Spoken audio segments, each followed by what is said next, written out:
В България 6333 деца живеят в социални домове. Всяка година близо 1500 майки изоставят бебетата си. От 1992 година насам Фондация за нашите деца работи, за да има всяко българско дете семейство. Организацията първа в България още през 1997 година въвежда приемната грижа като алтернатива на живота в социален дом.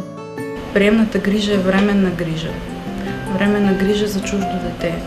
Дете, което в определен етап от живота си по една или друга причина е разделено от биологичното си семейство. Ако искате да станете приемен родител, е нужно да преминете през няколко последователни стъпки. Първата стъпка, когато някой реши да кандидатства за приемна грижа, е да получи информация от специалистите от Фондация за нашите деца, след което следва процес на набиране на определени документи, като медицинско свидетелство, свидетелство за съдимост, доходи, жилище. След това има процес на оценка и обучение. Оценката е събиране на информация за живота на семейството, за да се прецени дали семейството има достатъчно време да отделя за детето, дали би се справило с трудностите, къде би имало нужда от подкрепа, дали всички членове са съгласни и могат да поемат тази отговорност да отглеждат детето в семейството си. Обучението дава насоки на приемното семейство, какви са децата, които са за приемна грижа, какво могат да очакват, как могат да преодолеят различни травми, които са имали тези деца в своето минало.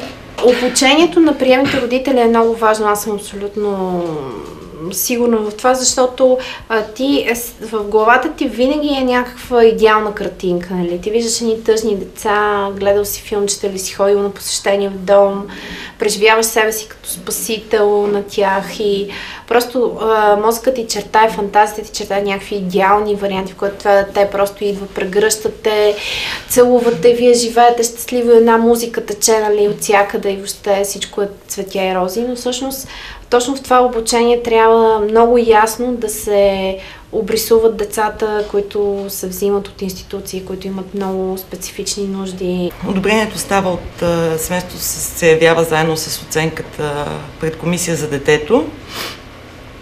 Тази комисия е съставена от различни членове на общината, администрацията, членове, които са запознати с приемната грижа, след което се предлага дете на семейството. Започва процес на опознаване. Този процес е важен и обикновено ние вървим заедно с приемното семейство и ги подкрепяме в този процес.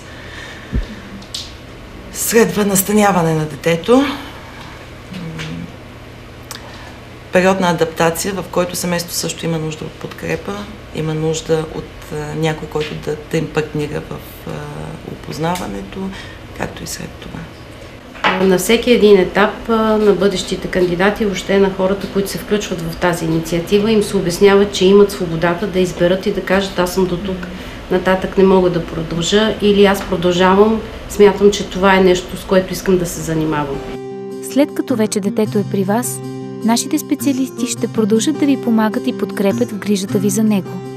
Приемната грижа е партньорство между приемни родители и социални работници за осигуряването на най-добрите условия и грижа за приемното дете.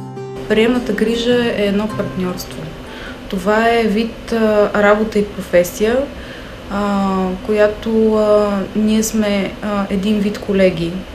Взаимно се подкрепяме и помагаме, защото колкото ние може да бъдем полезни на семействата като професионалисти, толкова те могат да бъдат полезни и на нас, така му ли на другите приемни семейства.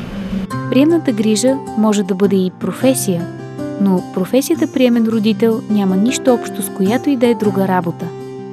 Нямаш работно време, ангажиран си денонощно и трябва да имаш голямо сърце. Приемната грижа е една професия, която тепърва трябва да се развива. Тоест, приемната грижа като грижа за детето, подрастващия младеж или човек, който има нужда от някой до него, е един действително с много добре развит специалист, който трябва да знае във всеки един момент как, към кого да се обърне и какво да направи. Много е важно приемните родители да знаят, че не са сами и да имат възможност да споделят с други приемни родители своите дилеми, успехи и понякога трудности при отглеждането на дете. В тези срещи по взаимна подкрепа, когато чуваш срещу себе си един човек, който казва същото, което и ти казваш, и си кажеш, Боже, значи аз не съм нещо голямо изключение, значи явно така се случват нещата, нормално е. Приемните родители трябва да имат къде и с кой да говорят. Имаме много въпроси или имаме много нужда да знаеш, че не го правиш сам. Хората от фондацията, всъщност, ние като семейство с Реми уповаваме много на тях. И при всеки проблем всъщност се обръщаме към тях. Разчитаме на разбиране и са много отворени да ни помогнат. Самия процес на ставане на приемен родител изисква задължително и по закон срещи с такива хора, така нареченото обучение, къде ти се дават базови познания, че може да се случи това да не знаят какво е пералня, което за теб е чудно, и много други неща. Така че още от самото начало на процеса има винаги до тебе най-малкото социален работник, най-малкото фондация, с нейните специалисти, т.е. всеки проблем, който възниква и който ти не можеш в момента да си дадеш ясен отговор, може да се допиташ.